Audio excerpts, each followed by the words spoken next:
Alex Mullen to make it 3-1 in the grand final. Puts in the penalty and wins the grand final for Campbelltown City. No one attacks it, comes back off the Fernandez. It's the goal! It's time! Oh! And then Talisman's got another one. Harry City back quick. Jake King down with a shot. My goodness me! Oh, can't teach that sort of stuff. Sends it in, keeps it low, and it's gone in. It's gone in.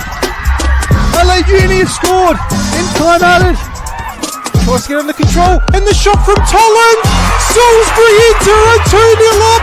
Still Butler with another chance, it's 2-1 to Playford! Persistence has paid off for Playford! One touch the keeper, puts it into the bottom corner. Beach gives him a shoulder after that as well. He's lost his clean sheet, and he's lost his head with a red card! David, this is massive! The girls sing and the geezers too, yeah, we're doing this thing. Hello and welcome to One Game at a Time for episode 20. It is the 2nd of July on a Wednesday. As always, joined by my three co-hosts. And my question, my question, firstly going to Alessio. What is your favourite goal you have ever scored in a match? That's an interesting question to think about. Favorite goal in terms of maybe goal, sentimental thing. I've talked about my one senior goal a lot of times, but probably for a different one, probably free kick maybe when I was in juniors for Adelaide City. I scored a couple of them, some like late equaliser ones I remember, but I don't think I've ever scored like a bicycle kick or a scissor kick or anything like that. So yeah, it'd probably be a free kick when I was in juniors. Very nice. David, for you? Yeah, I'm a bit off guard with this one as well. I did score the winning goal. I'd been dropped to the reserves in the club I was playing for, and I was playing an internal trial for the reserves. I did score the winning goal against an A-grade select. But my favourite goal is probably, can I make it my favourite miss? Yeah, sure. Why not? Okay. I was playing for a club in Scotland called Clydesdale Albion, who they're not playing just now. The club still continues and doing different sports, but they were the finalists in the first ever Scottish Cup final way back in 1870 something. But I hit a shot from, it must have been about 40 yards out, and it hit the crossbar dead on, and it rebounded back further than where I was when I hit it. And I mean, I missed it. It hit the bar. It wasn't even on target, as they say, but it just felt so good. Just that bar rattling. So that's my favourite miss. Can that count? Yeah, I guess it can. I'll allow it. Thank you. Mark, for you? Favourite goal? Well, I was a goalkeeper, so it makes it hard, doesn't it? No. Favourite goal, I have two, but the one that probably resonates the most is for Olympic against Portline in 2011. So I'm going back a number of years now. Was an overhead, a bicycle direct from a corner. So the corner came in, and I just happened to have it because Nat Adamopoulos was filming that day. Whoa. And so that's probably my favourite ever goal. You hear the bangs, that's the fireworks from the Olympic Ultras that they set off after that goal. And that knocked Portline out of the final. Wow. So we went through the next round after that, because that was, I think, the first round of finals that year. So. And there's the fireworks. So that would be probably my favourite. And it was filmed as well, eh? Yeah, just got lucky that day, because back then it was only one person filming, and that was Nat Adamopoulos, who used to do full-on football. She was awesome. She'd go out to a game every week and record it, and so just happened to be on that game that day. So very fortunate. You reckon you could even stretch like that nowadays, trying to get for a ball? Or no? No, definitely not. Definitely not. You wish. That's what that is. Yeah, exactly. Yeah, as always, thank you for joining us for another Wednesday or whenever you're listening. We'll go on to our picks. Do remember as well, make sure to follow and like us on all social media platforms. It's available you can donate to us to support us as well. The link is in the chat and also in our comments, so greatly appreciated if you can do that. We'll go on to our picks of the week, and we'll start with me, actually, because I feel like it. We had the cup drawn last week. And yesterday or today, we had the official fixtures be announced. Croatia will be playing at the Croatian Sports Centre Wednesday, the 23rd of July, which is, I think, the best outcome.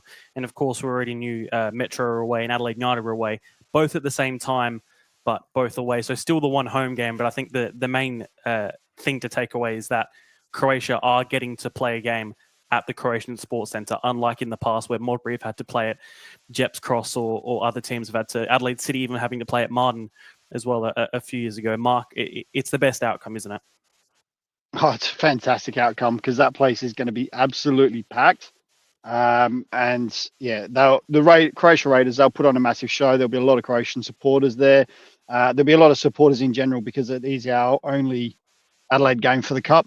We've seen in the past when Cup teams or when our teams are going up in the Cup, we normally get a good following. A lot of players, a lot of people from other clubs all go to watch. And so I think that would be, I think that'd be a massive crowd there for Raiders that night.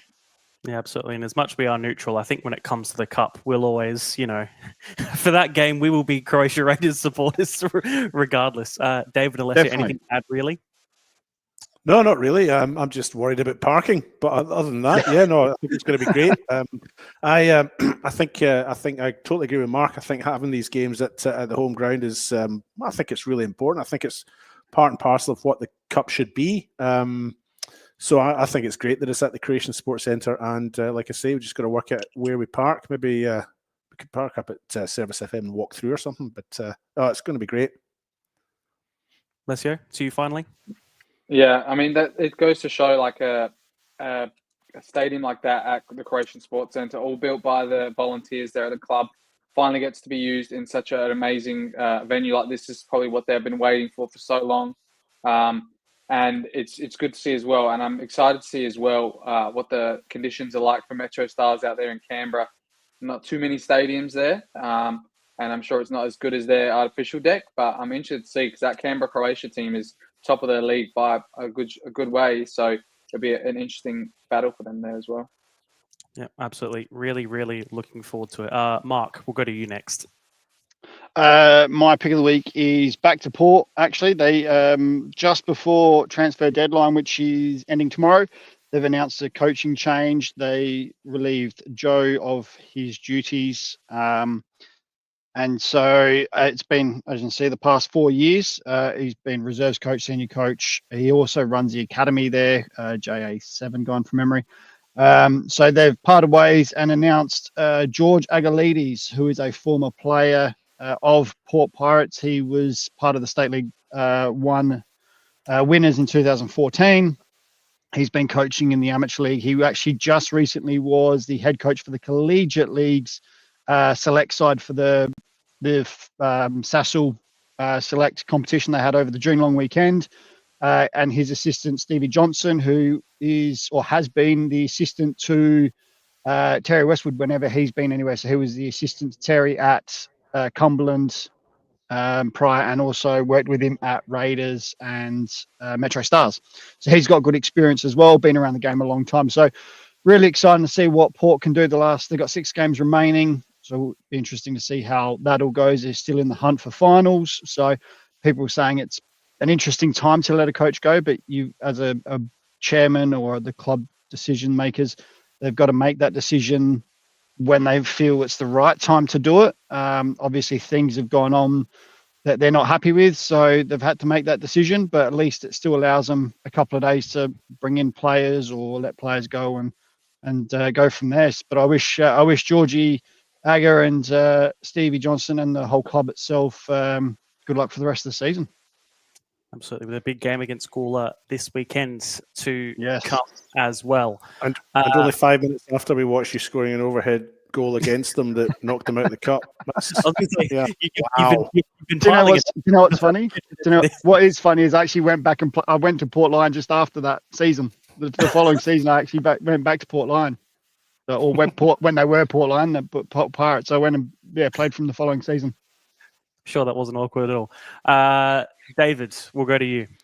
I've got two. I'll try and be very quick with them. My first one is Aaron Healy, who I know is not from Adelaide, but is obviously an Adelaide United player and was named Adelaide's Player of the Year last year, of course. San Diego-born Aaron Healy qualifies to play for Ireland through her Monaghan-born grandfather. Monaghan, a little town just up near the border with Northern Ireland, and came on or played in this friendly game against the United States in Colorado. So I think there was 19,000 or so in attendance at that game, and came on and played. I think she'd been in Irish squads before, but hadn't managed to get a game. So this was her first game, her debut for the Republic of Ireland. So that was my first one. And then my second one is some news that's just come out today that everybody's been in a bit of an uproar about their subscriptions to watch their football next year. And there's been a lot of dissent and unhappiness about that because are we allowed to name these? I suppose we can name them, can't we? Oh, of course we can. Okay, so Stan Sport are taking on the rights to show a lot of the stuff that Optus Sport previously were, I suppose most notably the English Premier League, if you follow that stuff. And I think a lot of people were a bit upset because a lot of subscriptions, including my own, had rolled over for the next 12 months. And I wasn't sure what I was going to be watching on Optus Sport if there was no football. But there's an email has come out today to customers, and I have a copy in front of me just now, saying that from the 1st of August 2025, Optus Sport will close. And the Premier League and the FA Cup, the J League, and something else will move over to Stan Sport, and they are going to cease charging you from that date. So that's kind of good of them, isn't it? Because they probably or possibly were within their legal rights just to keep going if you read the small writing and charge you for the full 12 months. So that's just hot off the press. Your subscription to Optus will cancel from the 1st of August, and you can make your way over to Stan. Absolutely, and I think we're lucky. All our games are free, so that's the benefit. And if you want to watch us, it's completely free.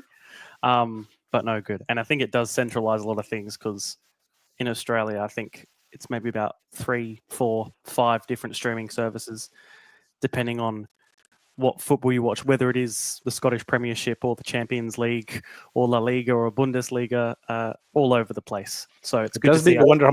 Does make you wonder how much it's going to cost, because if you do go to Stan and you want all of these things, then are they going to be putting the price up? That's the one thing to consider, the one thing that's at the back of my mind. Anyway. I think Stan was already one of the more expensive ones as well. So they've got to make their 300 million back. So yep, absolutely. Again, MPL and State League 1 and WMPL all free to watch on YouTube. Just FYI, it's perfectly quality commentators too. By the way, I might say. And quality football. That kind of puts a value on us of nothing, then, really, doesn't it? Don't have to put it like that, but it works. Next up, we have it's a knock at the door. It's not my door this week. It sounds like it's coming from the south-ish. Oh, really? Yeah. Shall I get the door then? Southwest, yeah. The southwest. All right, hang on 1 second. I don't even have to get out of my seat to get the door, but that's good. Yep, here they come. Come on in, guys. I've got 2 here with me tonight. Who do you have with you, Mark? We've got Nicholas Harpas and Cohan Morris from West Torrens, Birkalla. Gentlemen. Thank you both for joining us. Pleasure to have you both. As always, I'll start my interviews with the same question I ask all my guests. What is your footballing journey, your background, and sort of how you've gotten to where you are now at Birkalla? Nick, we'll start with you for this one. Thanks, guys. Thanks for having me. Footballing journey. Where do I start? I've been playing now for quite a period of time, and started off at Adelaide Cobras throughout my juniors, and then from there went over to had a brief stint at Adelaide United with the youth team, and over to Campbelltown City, where I was very blessed and lucky enough to have a very successful period there with that squad under Joe Mullen, and then ventured across back down the Anzac Highway to Birkalla, where I am now, and again had a lovely bit of success with the fellas there. Perfect. Cohan? I'll try and be as brief as Harps there. A little bit of a different pathway. I grew up in Whyalla, country town, 4 hours of Adelaide. Moved here when I was about 15. Been a bit of a journey since then. Made my debut for Enfield City Falcons, if we can recall back to those days. I When I was can. six, All right. yeah, when I was 16. I think that might have been 2014 and that kind of just opened some doors for me making that debut. Ended up representing Australia through the schoolboys. From that, moved to Sydney, spent 2 seasons there, kind of playing with Sydney Olympic in the first team, but also trialing with the Western Sydney Wanderers. Came back after that, signed at Metro Stars, where I spent a really good chunk of my journey. I think about five seasons there. Went to Cumberland, a little very brief stint at White City, and now I found myself at Birkalla for the last 3 seasons, which I've really enjoyed. Perfect. Colin, we'll stay with you. You said you're from Whyalla. Yes. I guess what is the pathway there? I guess growing up now, and have you been back to see what the difference is from when you were growing up and playing football there, compared to what is it much different? Is it better? Is it the same? It's a great question. I'm still pretty deeply connected to Whyalla. Most of my family is still there, so my parents are there. I've got 2 sisters there, grandparents, uncles and aunties, etc. Still got a lot of good friends that are from Whyalla as well. So, in terms of comparing where it was to where it is now, um, I'd say it was probably a little bit stronger back in the day, in comparison just to how tight the league was, and there was, in terms of like numbers wise, participation numbers, it was a lot. It was a lot higher.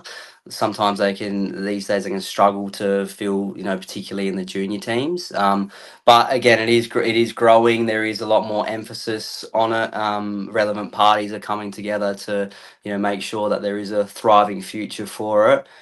In terms of pathway, they have you get selected for the town. You go off and play in the country championships and the state championships, I think they were called. From there you get identified to play stick. I don't even know if that's still around anymore. The state talent identification, where it's like east versus west versus country versus north, and and then from there that's kind of where you get identified, I suppose. Yeah. No, very interesting, because I guess for us who are pretty metro based, I guess it's interesting to sort of hear what it is like growing up in places, especially like Whyalla, whether it is up there or even down on the Limestone Coast, what the differences are like. And you've got to very early come to the decision, whether you want to make the move and just kind of take the risk, I suppose. And then that comes down to, having the financial backing from your parents and that support system. So, yeah, it is something that an area that can continue to be, for some growth there for sure. No, absolutely, very insightful. Nick, as you said, you've been at Birkalla for quite a few years now. I guess for you've had a promotion. You've played in both NPL and State League One. How have you seen the development of the club over the past few years, being especially a leader now? Yeah, definitely, Seb. Obviously, Birkalla, very different scope to what I was obviously used to at Campbelltown in terms of.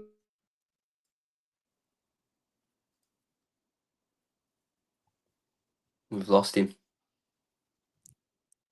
I have to wait a second to bring us back. So that's no problem. We'll give him a second. We'll give him a second to come back. Cohan, we'll continue on with you, and I'll ask him that question again in a bit. But I guess you can answer the same question as well. How have you seen the development of Birkalla over the past few years? Yeah, good question again. I think with obviously being a part of the promotion last year, that was a real incredible achievement for the club, and something that from top down, from president to all players, that we're all unified. Like that was the goal from the start of the season. I think we had the structures and kind of the connection, the relationships in place to be able to make that happen. I think this year, obviously coming up to the NPL is a big step up that some players within the squad hadn't experienced before. We've obviously had a little bit of a turnover in terms of we made some really experienced key signings. Those with that turnover comes a little bit of maybe instability to start with and time to actually gel. And I think we've come to a point in the season now where we have all gelled really well, and there's complete buy-in from everyone. You can't fault anyone's efforts or desire, and I think we're on the right track moving towards the business end of the season. No, absolutely. Nick, you're back. Hopefully, thank you for rejoining. No problem at all. I guess sort of same question again, but I guess from your experience as more of as a leadership figure within the team and the group. Yeah, definitely. Obviously, you coming in just, I guess, replicating what Cohan mentioned.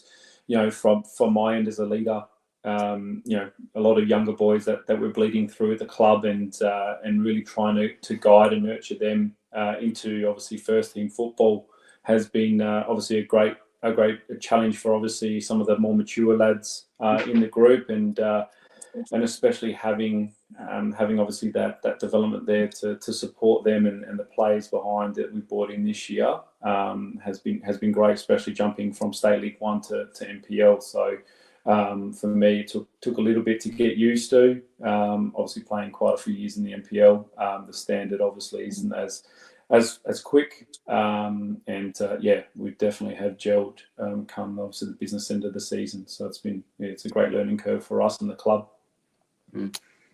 Absolutely. And I guess just looking at a bit more towards you, I guess, how have you seen your development? You're much more experienced now, I think is the correct way to put it. You've had a great season so far. Had some standout performances, even if you haven't been on the right end of the scoreline. I guess, how have you seen your improvement becoming one of the best keepers in the NPL? Definitely. I'd say maturing like a fine wine at the moment. No, it's something that I think I've grown into, and I'm very, very privileged and honoured to be a captain of this club. It's the first time I've obviously appointed that, and I think with that level of expectation and just I think it's taken me to another level to want to be the best version I can for not only obviously my teammates but also myself. So I hold myself to a high level of accountability and standard, and obviously being a bit older and a bit more mature, comes with its rewards as well. So so far it's been a very good year, and very, very, very happy and blessed to be a part of that squad. Absolutely. I guess, Cohan, you did say a bit about how your season has been a rocky start, to say the least. But I think the past few weeks, I'm just looking at it now, you've had 3 wins in your past 4 games, massive turnaround, one of those including a big win against FK Beograd last week. I guess as a whole, when you're going into this season, what were the expectations, and have they shifted now depending on your league position? Because I think we say it here every single week how tight the league is for not only teams nearer the bottom, but even near the top as well. I guess, how those goalposts perhaps maybe change, or have they stayed the same? Cohan, we'll go to you. I'd say the goalposts haven't shifted too much. We went into this season with high expectations, which came from the coaching group, Stav and Herney initially, and then we've got Michael Malaris, who's joined us, who's been a great addition, and the leadership group. We want to play finals football. I think everyone has bought into that, and despite the hiccups that we've experienced and some kind of results that I think particularly the start of the year, those draws did really hurt us, or we weren't quite clinical enough in some areas to get those 3 points. I think we've shown nothing but resilience to bounce back after some some tough losses or some tough draws. So I wouldn't say the goalposts have shifted too much. Our aim is to still play finals football, and I think we're well on our way to achieving that if we hold ourselves accountable and keep to those same high standards that we've had since the start of the season. I think all of the experienced boys are really showcasing that, as well as the younger ones, which Harps mentioned. That we've blooded into the first team are starting to play real regular and integral minutes. So yeah. Absolutely. Harps. Yeah, I guess Cohen's mentioned a lot of it there, but yeah, no, most definitely, I don't think it's shifted in terms of obviously where we want to be, and irrespective of obviously a few of those are all in the first half of the year where we were a bit unlucky with a few of those games. I think we're definitely well on our way to continue this obviously run form, and hopefully come the end of the season going into finals, we might be one of those dark horses, which I bet the teams wouldn't want to face up against. So. No, absolutely. A very, very dangerous team, I think, to look forward to, especially in you guys. I'll open it up to the floor. Mark, we'll go to you first. All right, thank you. Question goes to sort of both the guys. Firstly, there was obviously a high turnover, or when I say high turnover, there was quite a number of signings in the off season. You mentioned earlier they've now started to gel. How did that come about? Obviously, getting those players in, but also how then, as a leader, particularly yourself, Nick, how do you then get them to gel? What do you do to bring them into the fold for those players and try and make them feel welcome? Because I know a lot of captains, that's a captain's job, to be honest, and I know captains around other clubs who've struggled when you look at it. There's probably 5 or 6 players, probably 7 players that came in. So how did you go about doing that?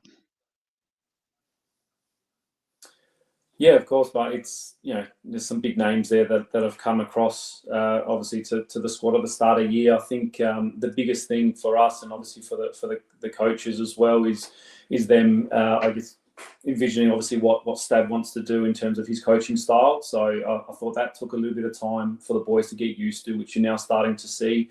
They're really buying into obviously his philosophy and how he wants to play.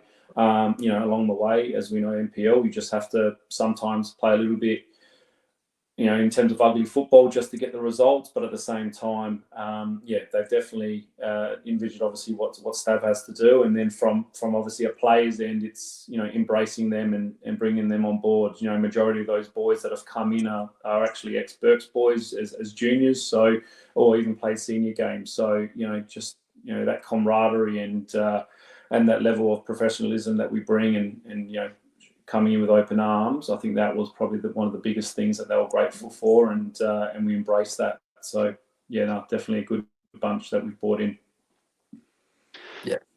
Yeah, I was going to say, you've certainly brought in experienced players, that's for sure.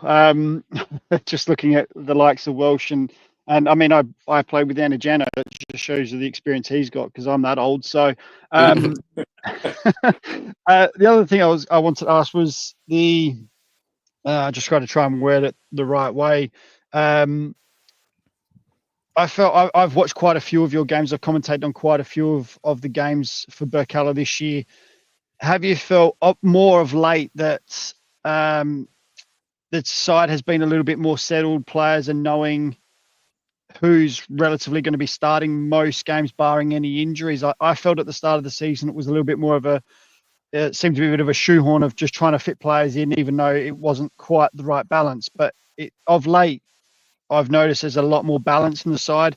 Is that because other players have sort of accepted roles, or Stav's not trying to shoehorn a player into somewhere that probably doesn't suit that player, but he's now got that right balance? Yeah, I suppose I can start off with this one. I feel like we've definitely found that right balance, and players are playing to their strengths. We definitely have a lot of injuries, which does change things around from week to week. Myself being included, having a pretty injury interrupted season.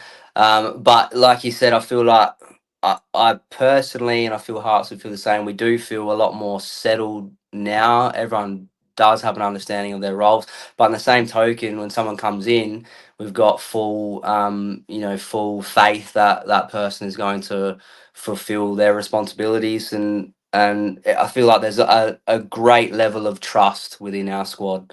And we've got such great depth as well. So we're very fortunate and we're in a great position going into the back end, I feel. Harps, you want to add to that? No, I definitely agree. It's probably NPL wise, you've got to have a squad that's quite deep and everyone understands their roles and responsibilities. If it means that you're on the bench for a couple of weeks and then have to come in, all those boys are ready to go. But yeah, I think to Mark's question and just answering that, I think we have found that level of sustainability and I guess understanding around what our roles are. And yeah, that's obviously shown in the last probably 4 to 5 weeks. Just happens to be that I've been injured, but I think the lads have definitely got around Nico Woolley to support him, obviously. So there was that other level of I guess again accountability and it's been well worth it the last few weeks for us. And my last question, I'm going to go. This is aimed at you, Harps, and I'm going back a few years now. You had such an outstanding year, well, more than one outstanding year with Campbelltown, number one, and it was your spot. Like it was a given.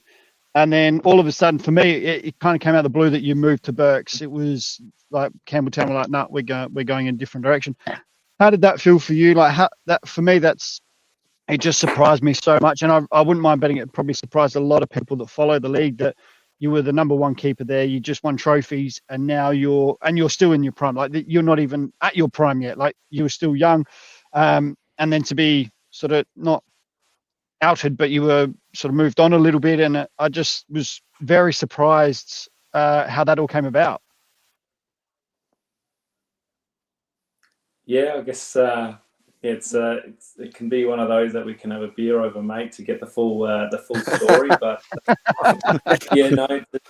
to cut it short and sweet, it definitely was something that came as a surprise to me, considering, as you mentioned, obviously the successful seasons that I had at the club, and very much I'm obviously a part of the 150 club there as a player life member, and I've very much a part of my heart still involved with the club from a junior perspective. But listen, coaches have obviously their ways in terms of their players and obviously I guess their particular playing styles, and it just happened to be that particular season they wanted to go in a different direction, and for me, I just wanted to play football. I was at that point where I just wanted to enjoy playing. Obviously, I had a little one on the way, so very much wanted to just continue playing, continue being a part of a team, and unfortunately, it wasn't to be at Campbelltown, and I was lucky enough that a Min opened his doors and let me in at Birkalla at the time, and very much loving the culture at the club as well. So it was one of those where you shut one door and another opens. So. Well, I think Amin's loving it because he's got one of the best keepers in the league on form this year. So he's, I'm sure he's got laughing all the way to the bank in that regard. Thanks, mate. Thank you for that, Mark. David, anything from you? Quick question for Nicholas Harpas. First of all, there are a number of players in our competition locally with the same name or very similar name. No, it's the same name, isn't it? Can you settle something for us? Are you related to either of the other two or anyone else in our competition here? Short answer, yes, mate. We're all related. They're actually, if you put it down the family tree, I'm actually their uncle. So, but we say we're cousins. But yeah, most definitely the three that are on the list at Cobras are all my cousins. I think there was a great photo taken by 80KM's Adam Butler back in the day. That was all of you together after one game, wasn't it? What game was that? I can't remember. Was that against Cobras? Cobras. We won 1-0, I think it was. Very very hard fought win there, and I wouldn't have said that I stuck it to a few people, but not. Well, more so banter. It was all good. It was all family banter, and he ended up snipping it and putting us in the Wiggles costumes. So I think all four of us. That's right. That's why I had the memory. That's why. Yeah. And a question for you, Cohan. I'm just reading an interview with you from a couple of years ago here, and in it you say that your guilty pleasure is playing Fortnite until 4 a.m. regularly. Your hidden talent is playing Fortnite. If you could go back in time and give yourself your younger self some advice, what would it be? It would be to invest in Fortnite. Is Fortnite just your thing? Are you still playing it, or He wouldn't be here if he Fortnite. Unfortunately, I have to devote my time to other avenues these days. Particularly, I am a PE teacher and a year level coordinator at Underdale High School, so that takes up a lot of my free time. Look, I still like to engage here and there with some gaming. It does take my mind away from other things, but I have moved on from the Fortnite. So yeah. We'll leave it at that. I'm going to say this because I can. Teachers get two weeks every term holidays. They get 6 weeks at the start of every year. Mate, how do you not have free time? So... What was that buzzer? Was that an intentional buzzer? No, I think his mic just went weird. The only reason is I say that is because my other half's a principal, so I know exactly what you go through. It is a night. I don't know how you do it. I honestly would never be a teacher, never, because the amount of work you guys do after hours is ridiculous. Yeah, the people don't see that, but look, it is. It does have its real rewarding moments, when you see you making a difference. So, yeah, look, it does have its good moments. Yeah, That's which I'm sure you're aware of. Yeah, exactly. That's what I'm saying. That's why I say those things, because I know it ribs teachers. So my other half's a principal. My sister-in-law is a teacher. My brother-in-law is a leader at a school as well. So I know exactly the effort that they have to put in. So when I get a teacher, I kind of like to give them a bit of grief about it. So, but there's no way I do it. So it's hats off to them. That's for sure. You're not the first, and you won't be the last. That's for sure.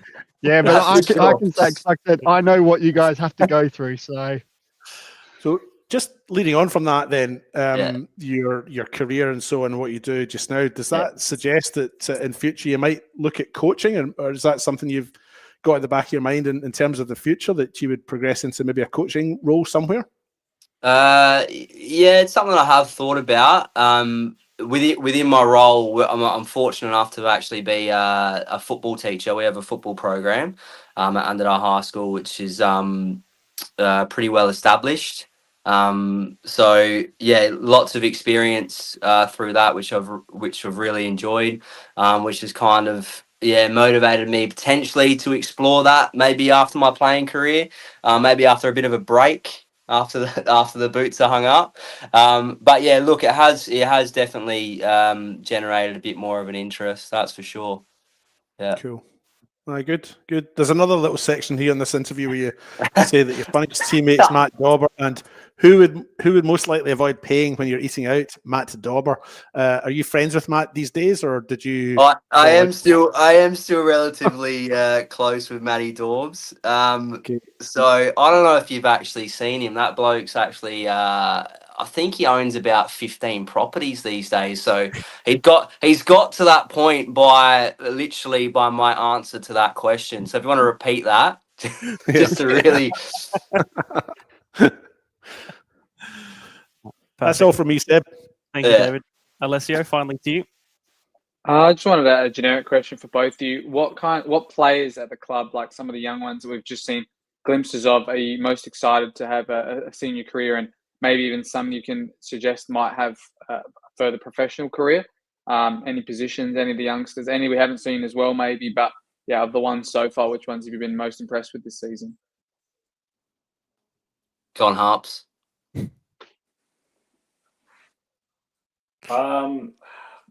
There's quite a few. You can't say yourself, mate. Comes to mind. You can't say yourself. No, I'm not saying. I'm way past that too, mate. So I'm getting ready to be over 35s now. So no, one that actually made his debut on the weekend against Belgrade was Sebastian. Apologies, I can't remember his last name, the poor fella. But he came on and he's been absolutely tearing it apart at training for the last probably 4 to 5 weeks since been given an opportunity to train with the first team. He's got an absolute world of talent, that kid, and he's definitely one for the future. I'm very surprised that he won't get picked up. Also, I won't be surprised that if he doesn't get picked up very soon. But hopefully he'll get a few more runs under his belt for the remainder of the season with us and watch this space. I think he'll be very much one to watch in the next 3 to 4 years. Absolutely. You said you can't remember his last name. His One last of the name. easiest, one of the easiest in the world. Smith. Cohen, do you any answer to that question, or pretty much agree? No, I definitely agree with Harps. I'd say we've got plenty of youngsters that are coming through that are real quality that will have long lasting careers. I'd say Dylan Klassen Thomas is one that's come in and taken his opportunity. Real hybrid 9/10. Really good on the ball. He's about 8 foot tall. You wouldn't know it how classy he is on the ball. And I feel like if he just continues to work hard, who knows where he'll go. He's been really good. Another one is, but he's been around the scene for a bit. You probably think he's a little bit older than what he is, but he's not. Is JD, Johnny Dorigo, who's also, I think he's actually unfortunately out for the season now, but he's also one that's been pretty good. And just built throughout the season, just really refined and had a starting spot for a bit as well. I think those guys really have potential to go places. That's for sure. Perfect. All from you, Alessio?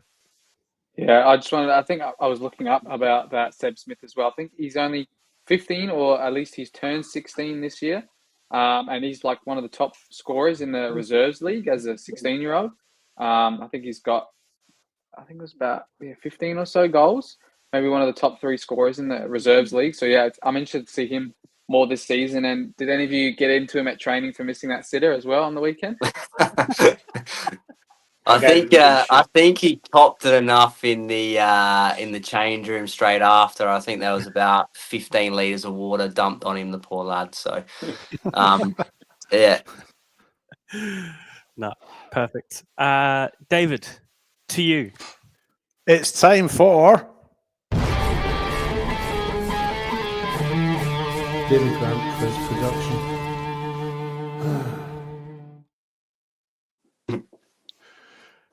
That's my intro for tonight's quiz, and I'm sure you folks are familiar with what we do here. We have the sensible bit, and then we have the daft bit, and so now we move into the daft bit.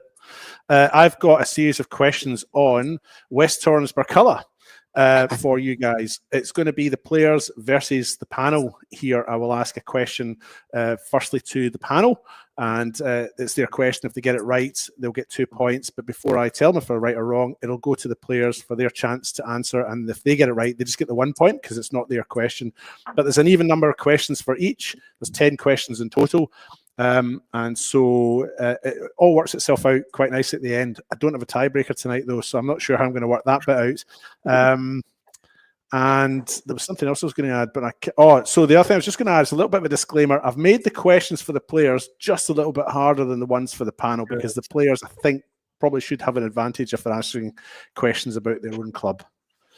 And it's a piece of paper tonight because I forgot to email it to myself. Are you ready for question 1? This will be for the panel. Are you excited, everyone? Yes. Yes. Okay. Sounds good. Okay, so question 1 for the panel. So I'll ask you this, panel. If you get it right, you get 2 points. But before I tell you if you're right or wrong, I will pass it over to the players for 1 point. Okay, panel. Where, as in what position, did West Torrens Birkalla finish on the ladder at the end of the league's home and away season last year in State League 1? First. Yes. We're going first. You're locking that in? Yes, pretty confidently, I think. Okay. I will pass it over to the players to see what they've got for us. Harps, what do you reckon?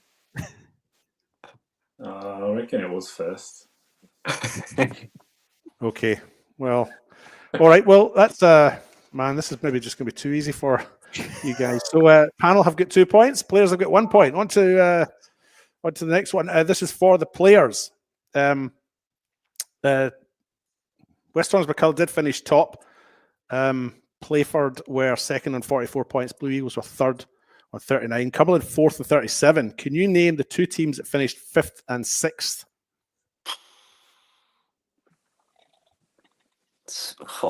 Fifth and sixth. I think I know one of them definitely. And therefore, we're in finals. Salisbury and Cobras. No, I remember now. I know one of them.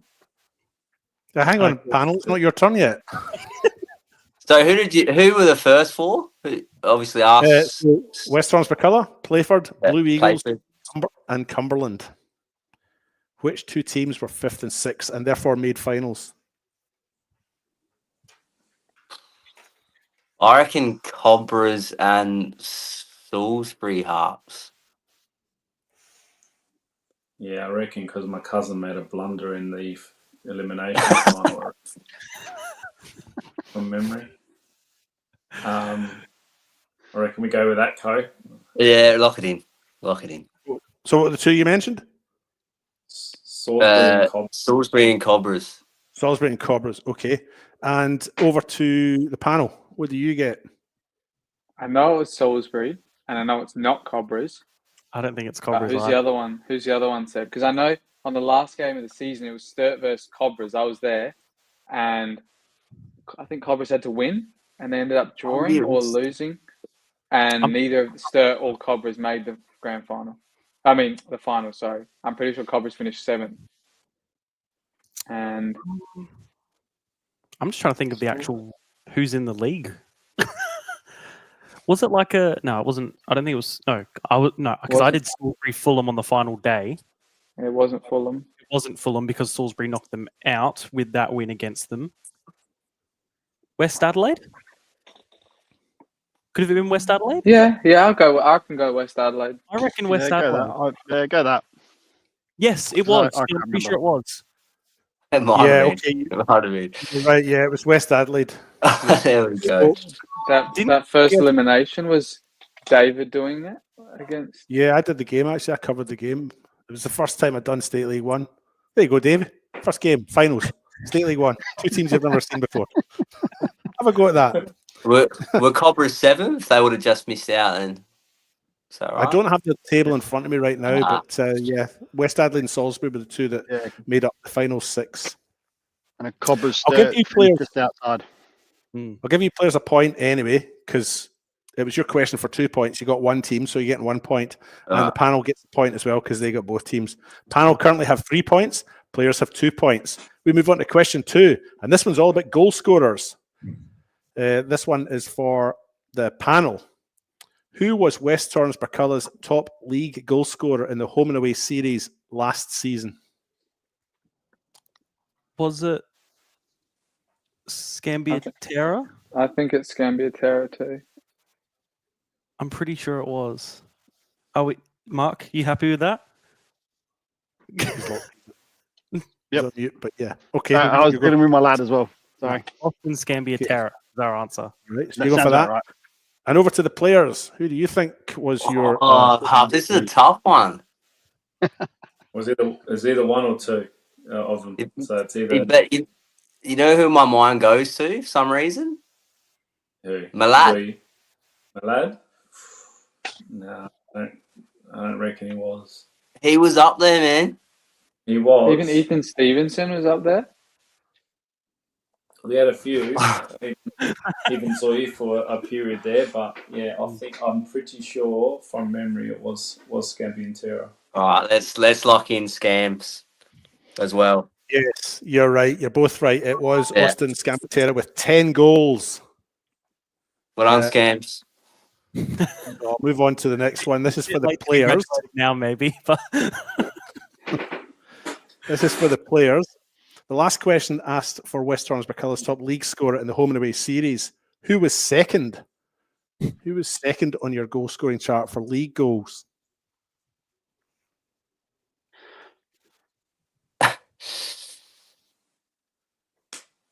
It's between those two that we just spoke about. Was it Joey? Oh, he come in and scored I some reckon Joey. goals, but Sakani.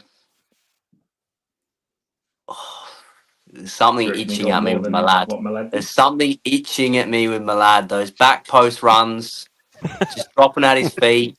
There's something itching at me. Captain's going to delegate to you now, VC, so you can decide, mate. Either choose one of the two. Oh, but Zoe did score like 50 against Sturt that game. We pumped them 10-1. Can't remember. Yeah, I think I got 2 assists that day too. Oh, let's lock in Zoe Zakani. What should be my lad? Okay, so you're going for Troy Sakani? Yeah, I was going to say, should we go for Matt? Yeah. Yep. It was my lad Ahmad.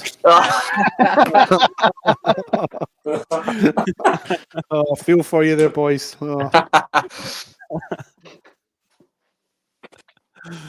Close.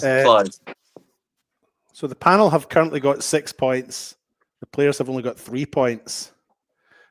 Move on to question 3. This first one's for the panel. And it is about the reserves at West Torrens Birkalla. Mm-hmm. Where are West Torrens Birkalla's reserves on the ladder as of right now? I want to say like 3rd, maybe. I was going to say they're not top. I reckon we were discussing this the other week. I reckon they're mid-table, somewhere around 3rd or 4th or something. It was in but my. They did win. I put something they in my. They won 4-0 on the weekend against Birkalla. Yeah. When we had Ben Dale, my quiz was who was the top 2 because they were equal points. I want to say like 3rd. Yeah, I was going to say 3rd or 4th. Or 2nd. So happy with whatever you go with, Captain. I want to go 3rd. I'll go 3. Okay, you go for 3rd panel.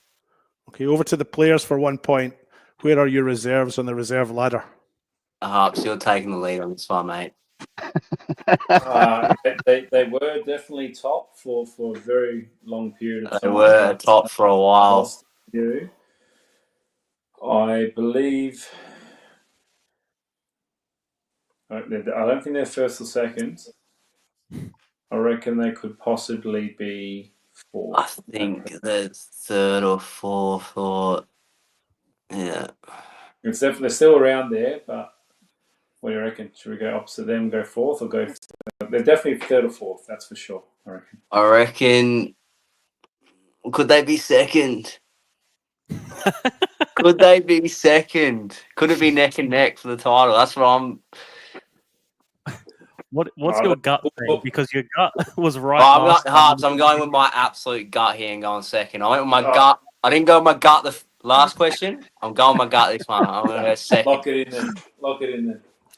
2nd. Nicholas Harpas, I'm delighted to be able to tell you that Cohan Morris is correct. He went with his gut this time and he's right. They are 2nd behind Campbelltown. 2nd. There we go. I love it. Okay. Score 6-4. The next question has maybe been a little bit marred by the earlier conversation about Sebastian Smith, but I'll ask it anyway. This one is for the players. Who is the top league scorer to date for the West Torrens Birkalla reserves? Thanks, Alessio. What's his last name? Oh, you've got to get me the both names now. Yeah, we'll go with Sebastian Smith. Okay, for what it's worth, I'll go over to the panel. Alessio, do you want to answer? Seb Smith as well, I think. He's definitely at least top 2 or 3 in the league.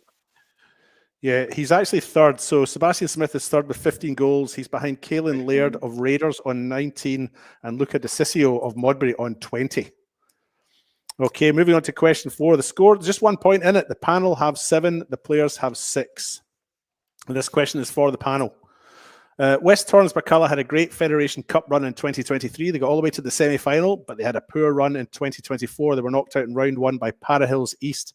How did they do this year? In other words, which round did they get to? Is this question for us? This question is for the panel, yeah. It was on penalties, against City. They won. They won, but what round was it? Yeah, but so what round they got to would be the one they got knocked out after that. Yeah. Yeah, So which think round they did got they get to? before the what's I think- before the quarters? Second round. Is that what it's would it not be like the round of 16 still? Or whatever it is? Or was it just second round? I think it just says second round on Okay. the apps and that. Oh, but did yeah. they have a bye? Because sometimes round In one. second round? No, because sometimes No. MPL. So then Yeah, sometimes they have a buy in that first round. yeah. So Well, the they got prelim Parahills. round. They got Para Hills East, so I doubt Para Hills East would have had the bye. So I reckon that was the first. Or was that the previous year? Sorry. Yeah, that was the Previous year. Oh, So they played Adelaide City, but whether they had that prelim round, they would have got the prelim round off. And I then it would have been prelim round, round one, Quarter. round two. I want to go quarter. because that. Yeah, I would say the third round then, or if that's the quarter, because I know the only ones in the cup round the first time were Raiders and another team where they beat Apollo in that was the first round. They were the only MPL teams in it that round, so I reckon third round or quarters. So what are you going for? Whatever it's called. So Whatever the it's third called. round we'll say You go Which for we- round 3. Yeah, which we Yeah, think is the okay. quarterfinal. All right. Just an observation for you before I go over to the players. I wouldn't play poker against Nicholas Harpas. He has not given anything away. But Cohan Morris has been squirming like a schoolboy who's got a big secret. Over to the players. Do you want the question repeated, or have you got it? I think Harps has got it. Yeah, it's the quarterfinals. Correct, which was round 4. So we're right. We just couldn't remember what it was called because it's silly. How it's. Yeah, I'm going to give. I'm not going to give you the point, players, but I'm going to give the panel the point there. So it's the scores are tied at 7-0. Should be the other way around. The panel the players get the point on that. Yeah, sorry, that's what I meant. Did I say it the other way around? Yeah, my apologies. So it's 7-0.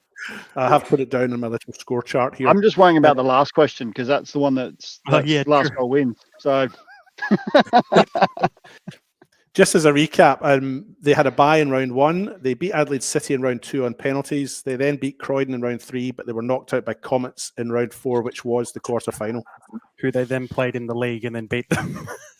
If my memory serves me correct. I think you're right, yeah. Okay, this one's for the players for 2 points. Excluding penalties, who was your top scorer in the cup for Birkalla this year? Oh. Excluding penalties. Yeah, so don't count the Adelaide City game that went to penalties. Yeah. I can't even remember the goal we scored. We had the bye. Nobody scored in that game. Who scored against Croydon?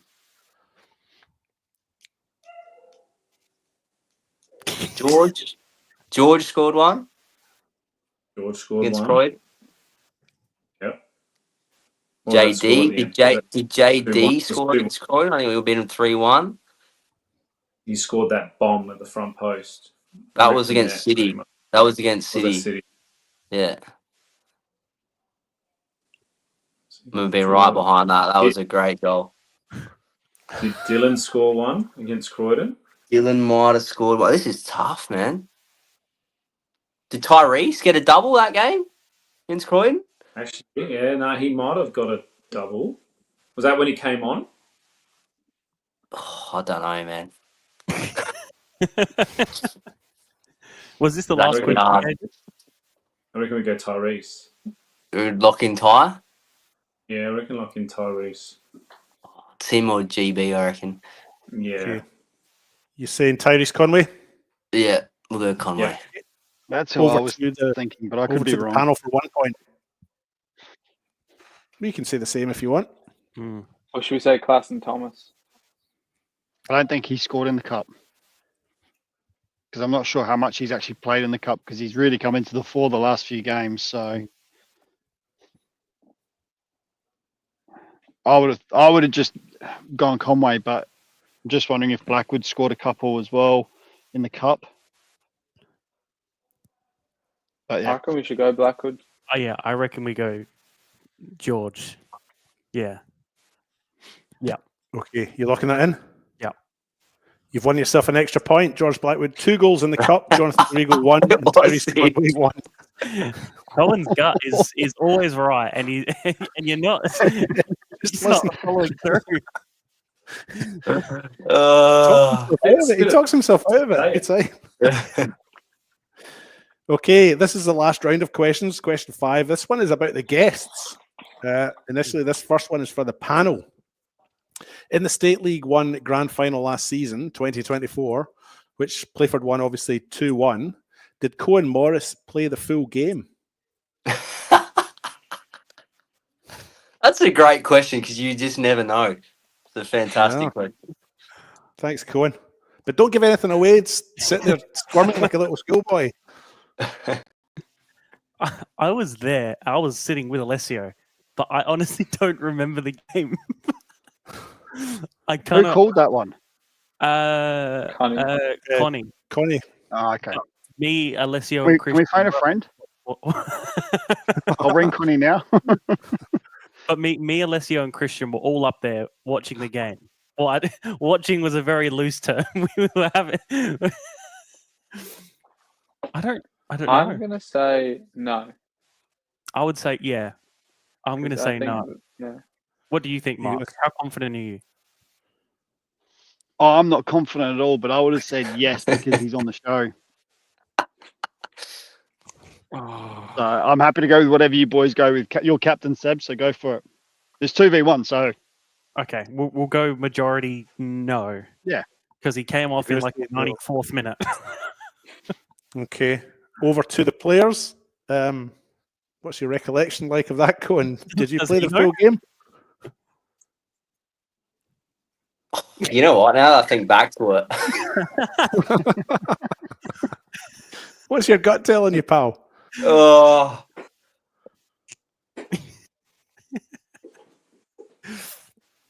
I'm actually in two minds now. The boys have rattled me. The boys have absolutely rattled me. Harps, what's your memory like? Give me some insight, mate. I have a real weird feeling that I came off in like the 92nd minute for some reason. Maybe you should just go with that then, Cohen. I'm going to go with that. All right, I'm going to go with that. We'll lock that in. The answer to the question is no. He was substituted off in the 92nd minute. There you go. There you go. I was right, but not right. Get a bit of run up top. All right. Last question is for the players. Now, if the players get this right, the game will be a tie.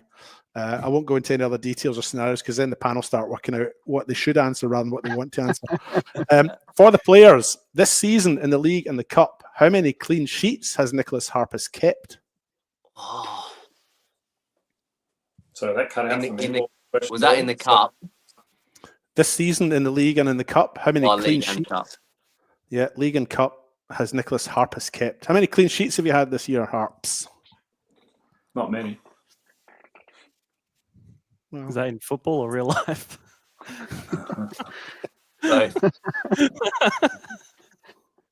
Have you seen this man on the barbecue? Far out.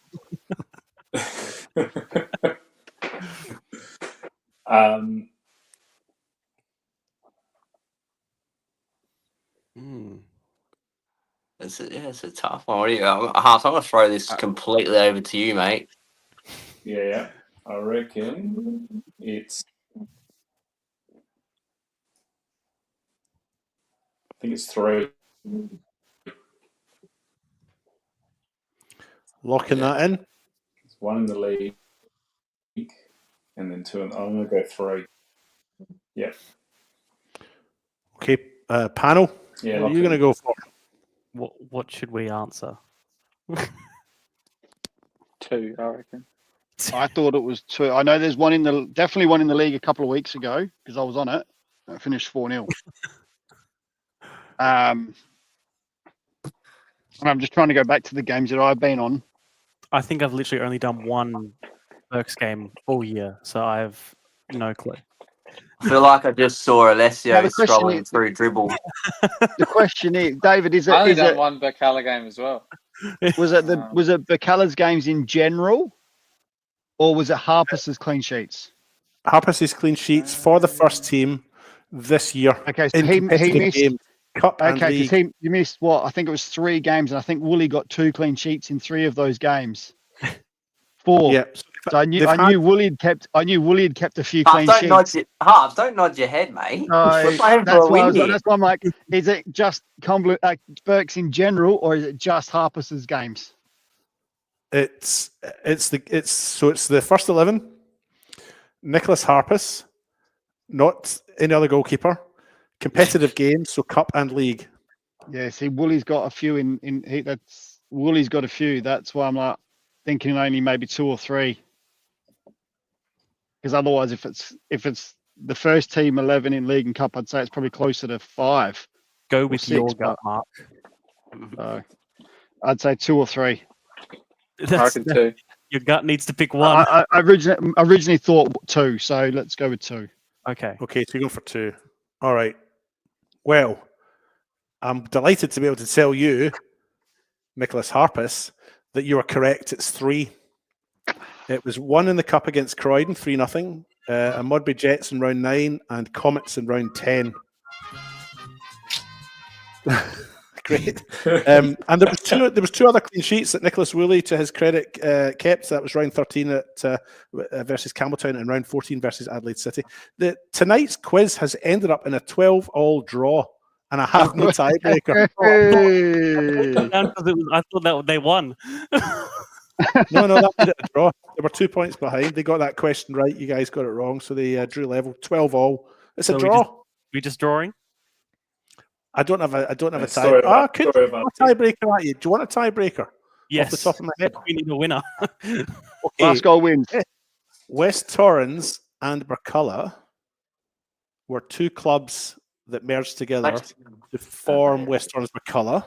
Mm-hmm. The closest to the year that merge happened, and therefore West Torrens Birkalla, as its current entity was formed, gets the prize. There you go. 1957 weirdly comes to my head. Right. For some reason. Don't know why. Do you mind if I just get him in on the phone real quick? Just to ensure it's a result? Just phone a friend. I'm sure he's tuning in, so we'll make sure we'll get him. That's a real tough one. Talking including names, or is that a few names? Do you know what? over the years? I actually just could the have this original. wrong. I'm normally pretty good with my history, but I mean, I could have this wrong, but I'm pretty confident I've got it right. I haven't Googled it or anything. It hasn't included Adelaide Galaxy, the years of. Yeah, that's true as well. I'm pretty confident, though, that the year the 2 clubs merged Yeah. was the year in my head. And if I'm wrong, well, it doesn't matter. This is just to resolve who wins the quiz tonight. So, So what you're saying is this is basically pick the closest number to whatever That's David's what we thinking got of. on the. So whoever's closer. Mm. So Harps, let's just go 1 year above. Let's just go 1 year above 1956 or 1 year below. What do you reckon? See how we go. So It's not what we got on the short. as Yeah, long as that's Mark what and we- Alessio agree, I want to go 1957. Who's going first? You're on mute. I think it's definitely something in the 50s, yeah. We're going to go 1957. We can go Okay. below that. I don't like the laugh. well, I'm doubting myself now. So, excuse me, will I Google? I'm allowed to Google because I'm the quiz master. What do you reckon, Harps? We going before that or after that? I reckon we go before that. I reckon we go before. I feel like rich in history, this club. Let's go before. Okay, so you're going for 1955 or something? Yeah, well, let's go 55. All right. Well, I'm disappointed to tell you that the panel have won tonight because the year that I've got in my head is 1979. Both clubs have been around a long time. In 1920s, they originated, but as a single entity, as a merge, I'm sure the merge was 1979. So I unfortunately have to give, and I'm as disappointed about this as you guys probably are. I have to give tonight's quiz title to the panel. Sorry, guys. We don't win Well them very done, often, Harpas. actually. No, we Well done.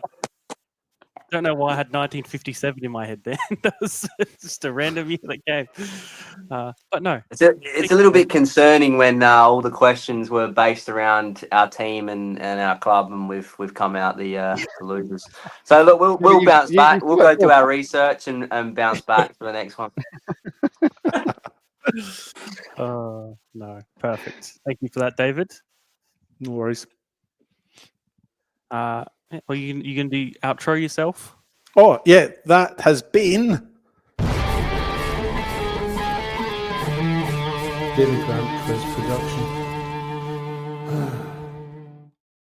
Thank you for your time and your patience with me. Perfect. Cohan and Nicholas, thank you both for joining us. Very much appreciated. Big game for you guys this weekend, so good luck for that. And yeah, all the best for the rest of the season and for you two as well. Thanks, boys, for having us. Appreciate it. Cool. Thank you, guys. All the best. Perfect. Very That good was chat. great. What a nice couple of lads. Absolutely. All right. Actually, what we will do first is I committed the worst crime earlier on in the show, and I completely forgot to give Alessio his pick. I don't know why. Something just seemed to come over me. So, Alessio, you may now do your pick.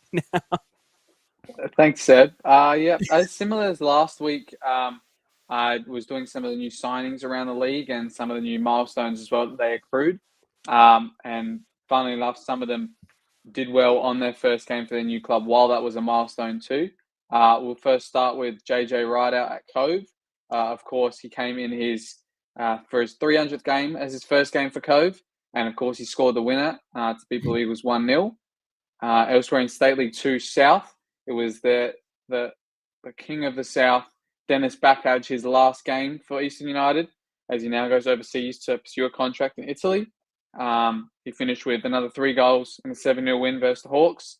Takes him up to 29 league goals, and those 2 assists to make him 16 for the season of 14 league games he played so far, which is interestingly just shy of the perceived record in State League 2 was Anthony Dimas, 30 goals in 21 games, which he achieved in 2022 and 2021, exact same stat line. But unfortunately, Dennis isn't going to be able to break that. And the other one I had was Gonzalo Rodriguez, who came in back to Sturt from overseas. And previously, while I was at the club, he reached 100 games and his 50 goals before that for the club. But since then, he accrued another couple of goals, and that was his 64th, I think, or 65th goal for the club in only his 105th game, with many of them being in the State League 1 and a fair few in the MPL as well. And the way they're going as well, I'm sure he hopes his 75th goal maybe, or his 100s will be in the MPL with them. But he scored the winner in a 3-2 win for Sturt as well, which was great to see as well, with another 23 on his back as well, which was surprising for a few. But when you've got Nathan Munro, the top scorer in State League 1, to displace, it's hard to take the number off him as well. And some of the other signings we did see around the leagues make their debut, and some that we did unfortunately see depart was Gini Akakpo, who Seb commentated on a couple of weeks ago, scoring that outrageous goal as well, I remember.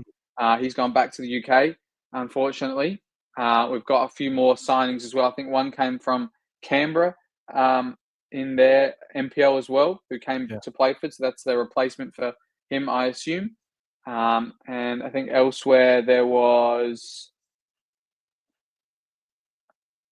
a couple of other debuts this weekend. Kurukwamana and Noah Smith for Adelaide City in their 1-0 win versus Modbury. Jordan Elsey came in for Campbelltown in their 2-0 win against Comets for Campbelltown. And Reece Townsend returning to Playford, which was interesting as well, after seeing the club post that he was departing, and wishes him a farewell. I thought he might have been retired, seeing as his dribble profile says that he's 37. I thought he might have finished altogether, but he's back. He came on the weekend, and in his cameo of about 10 15 minutes, he did pick up a yellow, of course, as well. So, yeah, it's good to see all those players come in, some come out, and the ones who are their milestones really mark it with a great performance or a win. Absolutely.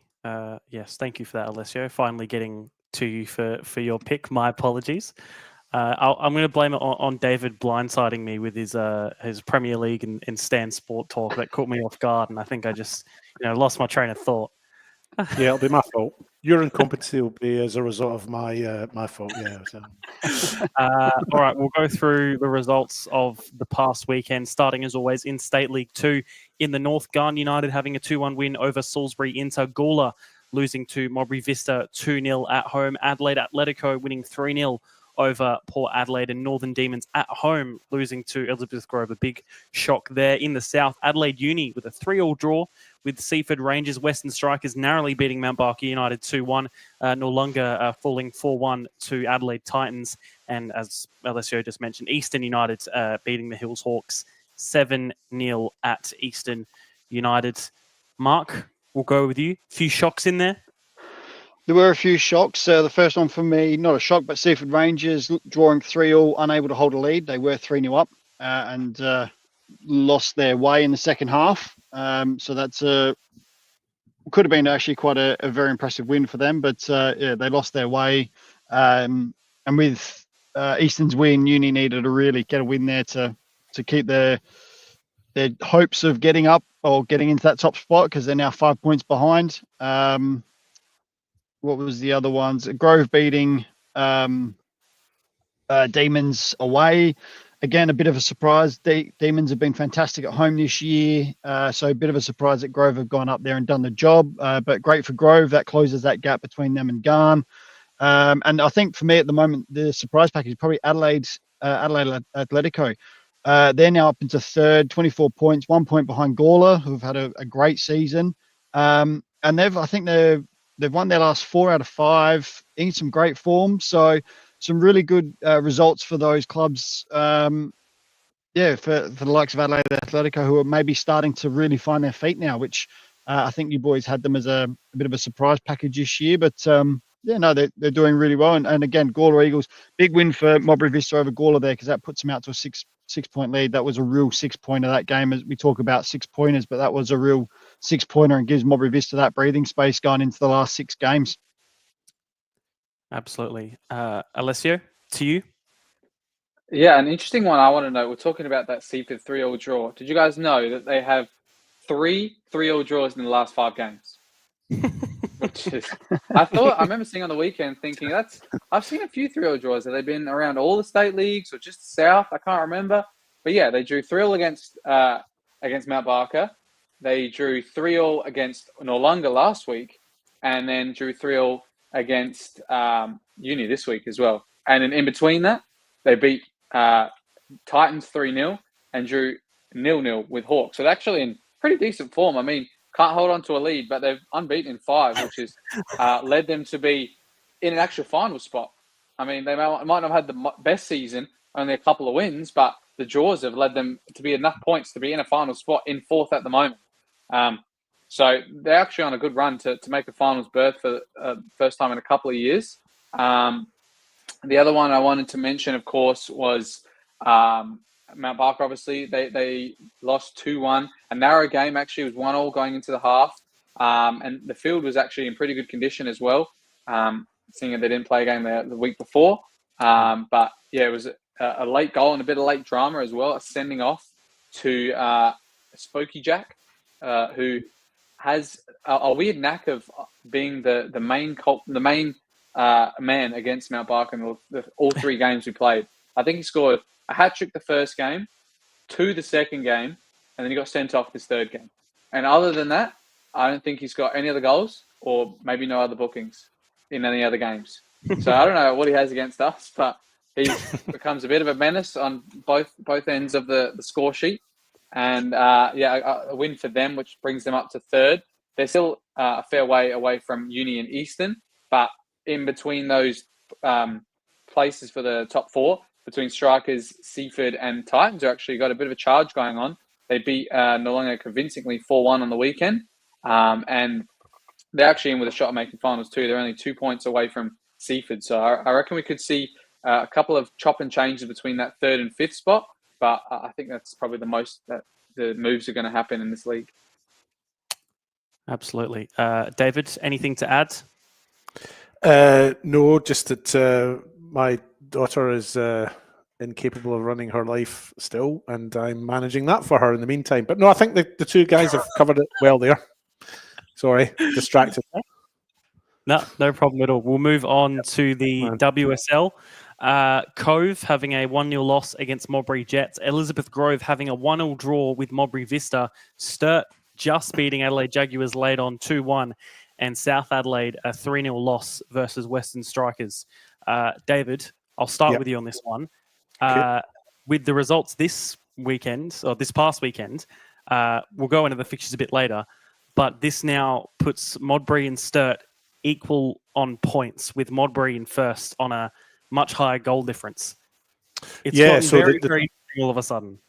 Yeah, so the top two are in exactly the same position, if you like. Well, not the same position because one's top and one's second, but they're in the exact same.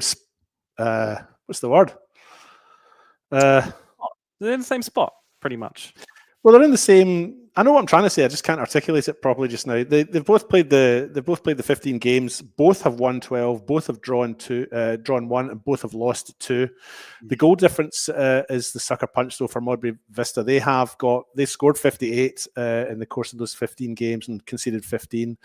Sturt Lions have coincidentally also conceded 15, but have only scored the 29. So that's the only difference between the two. But I mean, we had this discussion last week about how Elizabeth Grove had hit a little bit of form, and Grove had Modbury Vista to play. And they managed to get a draw, which means that Modbury Vista have now had 2 little staggering moments in their last 3 games, a draw and a loss in their last 3.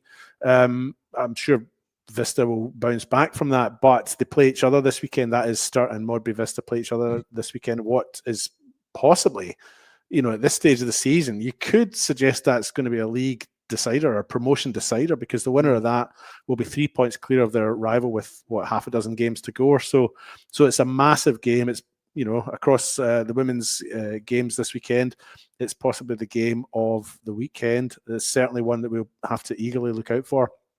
But yeah, just to remind you as well, Elizabeth Grove, we talked about them before, just hitting a little bit of form at the right time. And they hosted Modbury Vista, got a draw, 2 goals in the first half there. Caitlin Williams for Vista, and can't remember who I said had scored for Grove. But Grove, are they? It's possibly too late. It's probably too late for them, but they're just hitting the form just at the right time, and taking points off Vista in that game really was a big moment for them. So keep your eye on Grove. But this weekend it will be Vista and Sturt. All eyes on that, I think. Yeah, absolutely. Mark, Alessio, anything to really add? I think that's the main thing we're looking at and forward to, Alessio. Yeah, some interesting ones. This is where 3 of us picked our perfect score this week in the WSL.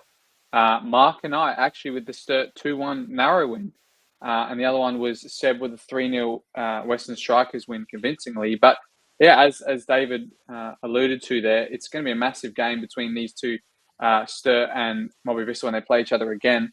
But what a year it could be for Sturt with the men and women. They both get promoted to the NPL while they're at the new facility as well. It could be a massive year for them, I think. And it just goes to show what Frank and John have been building there, and the players that have stayed there over the time. I'm sure there's not many clubs where both their men and women have kept, I'd say, about 10 odd players each for 2, 3, 4, 5, maybe even more than that years. So it's really good to see that their hard work's paid off. And of course, I don't know if David said it, but a special mention to Sturt's Izzy Barkese, who scored quite a few goals in the last couple of games. 2 in this game, obviously, were the deciders, the equaliser and then the winner. But in the last couple of games, she's scored some decisive goals as well. So good on her. Absolutely. The goal scorer in that game between Grove and Vista for Grove was Monica Brown. So my apologies, Monica, if you're listening. And I didn't mention you before. I've done it now, and I am reprieved. Perfect. All happy there. Mark, anything else to add? You're happy to move on? Perfect. On to State League 1. South Adelaide, a 3-1 win over Vipers FC, the one in which Mark what's the word? in fear of being heckled when he goes there, picked correctly. Cobras losing 3-2 to Sturt Lions. Salisbury having a 2-0 win over West Adelaide. Cove a 1-0 win over Adelaide Blue Eagles. Fulham a 3-1 win against Adelaide Olympic. And Cumberland United away to Pontian winning 5-1. And I suppose, Mark, we can start with you. You were the only one to get South Adelaide and Vipers correct. Yeah, well, like I said, or as you said, it was a bit of a fear that I have to go there so often to South. So I thought, you know what, I'll go with it and see what happens. And yeah, a 3-1 win, come away with the 3 points at home. Massive confidence booster for them at this stage of the season, because not only does it give them the 3 points, but it brings them closer to Vipers, who are now only 3 points ahead of them. So they've brought in a couple of new players as well. So they've picked up 2 new players that I know of that both played on the weekend. So yeah, like I said, they lost obviously effectively their talisman and JJ Rideout and Alex Rideout, but on that evidence, it might be a good move that those who have gone for South, because it might just give them a chance to bleed some younger players and see what can happen for them. Like I said, we all sort of wrote them off and thought, nah, they're going to go down at this stage. But that was a great finish there from Harry Thanhauser, just to bring it down his chest and then volley that home. But yeah, they certainly deserved their win, which was great. Like I said, great for the club. And I think the player on the ball now, Dan Evans, won the penalty. He's a real driving force for them in the middle of the park. So, yeah, I think it'll be very interesting end to the season for South now that, like I said, 3 points there, confidence booster, and they're only 3 points behind Vipers. So we'll have to keep an eye on them. What other results? And I think I'll talk about Cove while I'm here, because it's down south. Massive win for them. 1-0 over LA Blue Eagles, who really, really have struggled since they beat Stir. And Alessio's alluded to this multiple times, but their form has not been good since they beat Stir. 4 draws and a loss in the last 5. And they're up against, funny enough, South Adelaide this week, who come into the game off the back of that massive win. So, yeah, another great win for Salisbury for Cove, to get that result, and a great finish from JJ. Like I said, it's kind of a finish you'd expect from him. He picked the ball up on halfway, managed to jink inside 3 players and finish with his left foot. So, kind of a finish we've probably seen many, many, many times from him. So, yeah, huge result for Cove, and Blue Eagles starting to fall off a little bit. Yeah, it will be very, very interesting to see, I guess, how they go for the next couple of weeks. We'll go to Alessio next. Anything you want to touch on? Yeah, interesting. Some of those signings I talked about at the start, but some of the ones that South have got, they've kind of raided Sturt for a bunch of them as well, or ex-Sturt players, sorry, should I say, because some of them haven't been there in the last couple of years. But they signed Oscar Hastings, who was in the Sturt Lions reserves and a bit in the first team setup. Jesse Thompson made the switch opposite to the rideouts from Cove to South, but was prior at Sturt. And then also Dan Riles, as you saw there in the headband with the long flowing hair, came from the Hawks to South Adelaide as well, which is an interesting one to see. But yeah, some of the other results, I think I remember in our predictions last week when I said Ponting would get a goal against Cumberland, no one thought they'd get that close. They had a chance to get 2, in fact, but Kashindi, I think it was at the end, just blazed the penalty over the bar. But yeah, massive win for Cumberland, searching them back up the table. As we said, a team in great form as well, and some great goals in here as well. First couple of scrappy ones, but I'm not sure if it was if this is the second goal. Maybe the first goal was a scissor kick. Yeah, I'm not sure if that was before, but then the last Cumberland goal was a Redmond one from long range, which is nominated for goal of the week, and we've seen him score quite a bunch of long range goals in the last couple of years, Redmond, and he's an interesting one to look out for as well, as we see that scissor kick going from Josh Swan. But this Cumberland team, and specifically Redmond, they've been through the whole system of Cumberland. They've been there since juniors. They've been there when they're in the NPL, in the state leagues. They've bided their time, and a lot of those players have come through the club to play in the first team. I remember playing against Redmond when he was a junior, playing him at AA Bailey Reserve there, and he's still there, and he's still doing well, and he's a youngster, and he's been such a big part of that team. So I thought Cumberland had done quite well, and the other results as well. The interesting one, Salisbury and West Adelaide, where another team dropping points to try and get closer to Sturt Lions, and it's actually let Salisbury into the race now. I think they're 1 point off Blue Eagles, I think, or 1 point off West Adelaide. I can't remember, but they're on 29 points. I know that. And yeah, there's a funny clip shared by Matt Gaston, that on the weekend for the delay that West Adelaide were taking to get out for the kickoff on the weekend. I asked him about it, and he said, yeah, the West Adelaide players, it was 3 o'clock. Matt Taylor said he was hot and he was not standing in the tunnel all day, so he just walked out before the other team and said, we're going out there then, Roy Keane style. And they didn't turn up for the walkout, and they didn't turn up on the day either, West Adelaide. And yeah, it was all Salisbury, a massive win for them.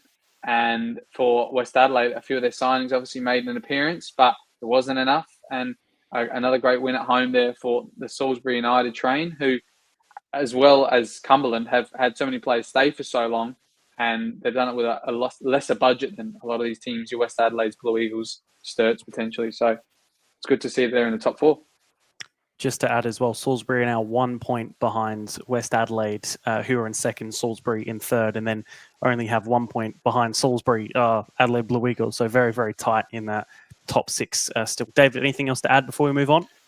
No, I think it's all been covered comprehensively. I was just going to mention, though, that there is now 20 points between Sturt Lions in top and Cove in 7th. Of course, if you're in the top 6, you play finals. So with, 6 games to go, 24 points up for grabs, Sturt will, they'll seal finals football if they win their next 2.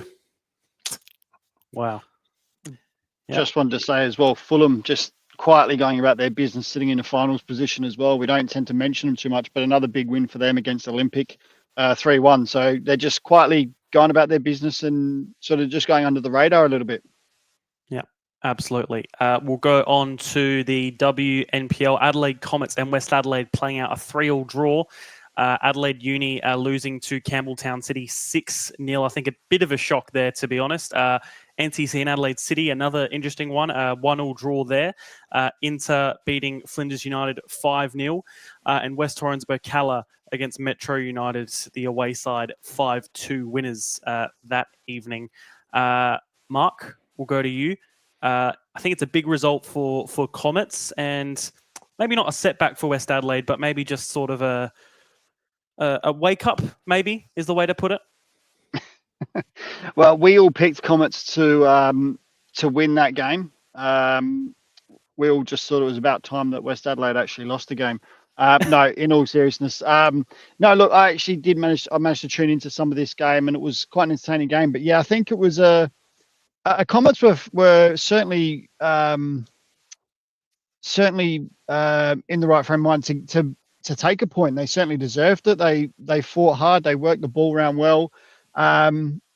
But it was good that it was a high-scoring, entertaining game, and this is what we wanted from the top 2 sides. A beautiful ball through there, great little finish, but that's what the whole game was like. There was opportunities. There was, both teams were going for it, and that's what we want from the top of the table clash. So, another slide pass and Chrissy Panagaris getting through, and again, just the finishing was just spot on. There was just some great finishes, and like I said, it's what you want from your top 2 sides in the league. A 3-3 draw, and then this finish is just quality. The control is what makes that goal. And then you look at the last goal for our friend of the show, Blackett. I mean, to come in at the far post and hit that first time, another great finish. So it was a great game to tune into. Great game for the WNPL, and like I said, when you've got a top of the table clash like that, that's what promotes the league.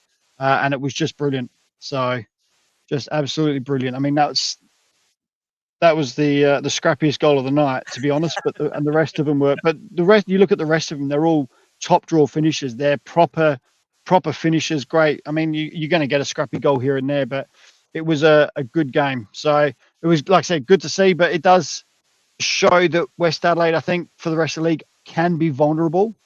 They can concede, and it's doesn't go all their own way, which is great for the rest of the league coming into finals, because it now allows teams to be able to go, actually, we can get something out of these games against West Adelaide, and West Adelaide will need to look at it and go, okay, this is our wake up call. Make sure we don't let things slip and go from there. So it was a really good game. And great result in the end for the league. And like I said, just a really good advertisement for the league. No, absolutely. And Nicole Blacker in her unfamiliar number 57 shirt. I'm not sure if she'll be wearing it again after only drawing. David, to you to add on? Just to look down at the bottom of the table there, Adelaide City getting a draw. Is there a little wag in the tail here as we go into the last 5 games of the season? They managed to pick up a 1-0 draw with NTC. And just above them, sorry, put footage up there, but I'll talk about Campbelltown as well. So Campbelltown had a big win as well. They had a big 6-0 victory over Adelaide University. So these teams just at the bottom, just picking up points with the 3 teams above them, Birkalla, Adelaide Uni and Flinders all dropping points. So top 5, of course, for women's finals. You feel it's maybe finals is now maybe too far for City. They probably needed a win last weekend, maybe even a win the weekend before, and finals is maybe just gone from them now. They can mathematically still make it. There's 5 games to go, 18 points up for grabs. But I still fancy Campbelltown. There's something about them for me. There's just something about them. They're still 10 points adrift of a final spot. But I've just got a feeling, they play West Orange Birkalla next, and if they start pegging goals goals aplenty against teams that are above them like that, and all but one of the competing teams are above them right enough. But I just have a feeling about Campbelltown. But yeah, a little wag in the tail for the bottom 2 sides, City and Campbelltown there. Especially when they have Chelsea Dorber and now Claudia Jenkins in goal. They're only even more stronger, I think, than they already had been in recruiting the past few weeks. Anything else to add from you, Alessio, before we move on? No, I thought Metro's win was quite good as well against Birkalla, a team that's in a very similar position to them. We said that both these teams for quite a number of seasons have been middling in that mid-table. But if you can beat the teams that are around you, Metro are really going to have a season to remember as well, especially scoring that many goals as well. I think they're going to be happy with that and get out of that middle table fighting for a final spot and maybe just secure it instead. Yeah, absolutely. Finally, on to the men's NPL. Croydon with a 4-1 win over Para Hills Knights. Playford with a big 3-2 win against Adelaide Croatia Raiders. Modbury Jets losing 1-0 to Adelaide City with a few new recruits there.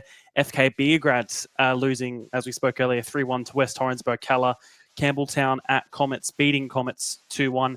And Metro having a 1-1 draw with Adelaide United's youth team in Ayrton Andreoli's final game as head coach, with Javi Lopez as well joining the coaching staff there. Alessio, we'll start with you this time.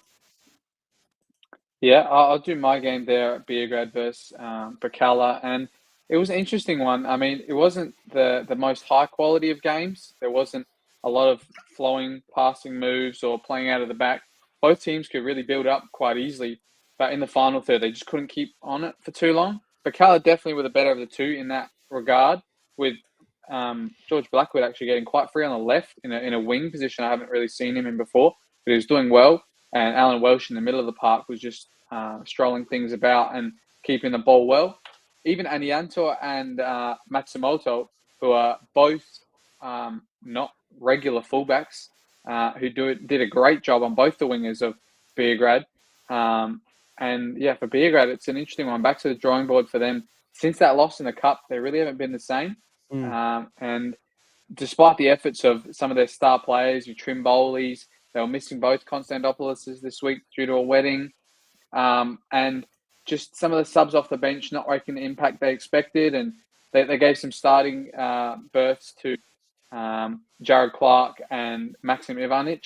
And I thought Clark actually held his own, did quite well in the midfield. But for Ivanic, he was on the wing and he just didn't really seem to get in the game. I mean, he was, of course, against a great fullback in Anianto and then Matsumoto as well on the other side when he was on that side. But for Beograd, I'm not sure what turns it for them now. Next week as well, they're going to be out without Lorenzo Baselli. who picked up, he told me, his 5th yellow card, so he's not going to play next week. And yeah, it's just a tough patch for them at the moment. After having all that form, it seems like that's just shifted to Croydon, who've had the 6 wins in a row now and boosted them up to, I think, 2nd in the table now they are. But for Beergrad, they've got to start looking over their shoulder because some of these other teams picking up points. Adelaide City, Campbelltown's back in it now. So if they're not too complacent, they're going to drop out for a little part there. But the other game I'd probably mention is maybe the Campbelltown Comets game. I watched a little bit of it in the end, and according to some players I knew in the team, the pitch was in the second half basically slosh. So it wasn't a lot of again passing moves and slick football happening. It was more just hoof it out, who can keep it up the field for longer. That's probably why we didn't see any goals in the second half. But for Campbelltown, yeah, back on the board, got their players back as well. Murray starting, Allwright starting, Marino starting, and Elsie straight back in the lineup. Sorry, at centre back. And a star man for them at the moment is captain Alex Mullen, who's had, I don't know, I will have to look at it, but I reckon it's about 4 or 5 goals in his last couple of games. Even in the losses or even in the draws, he's been the one scoring in every single one. So he's had a great star role to play in the last couple of games, and they've gone back up the table and getting some form back on their side. Yeah, absolutely. David, we'll go to you.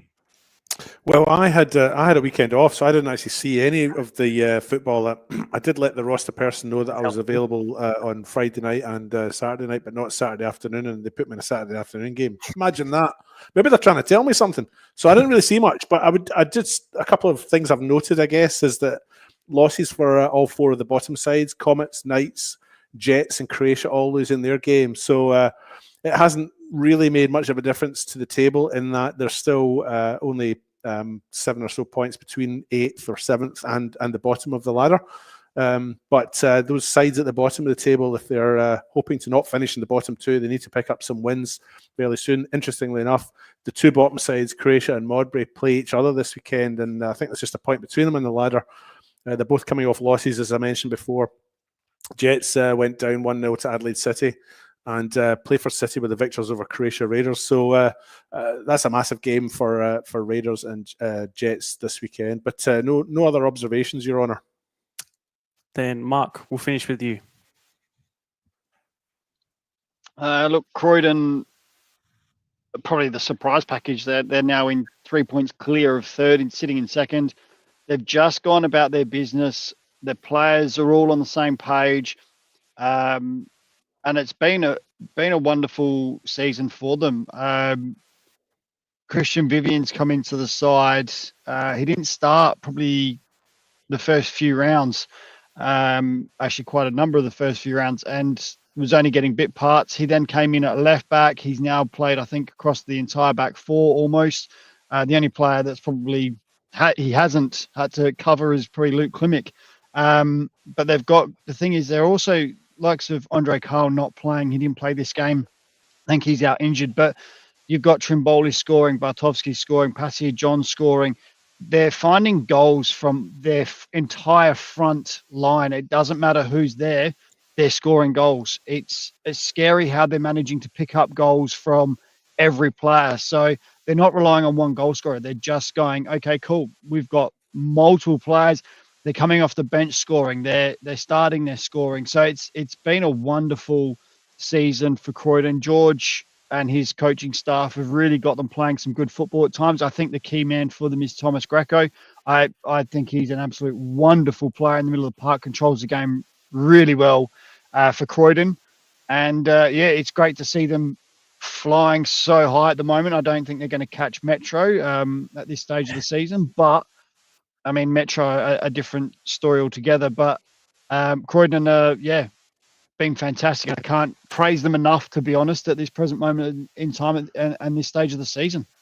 One of these teams that's kind of underachieved, I feel, Mark, over the last couple of years, don't you think? Just over the last few years, they just, you just sort of feel they should be doing so much better. They should be up there.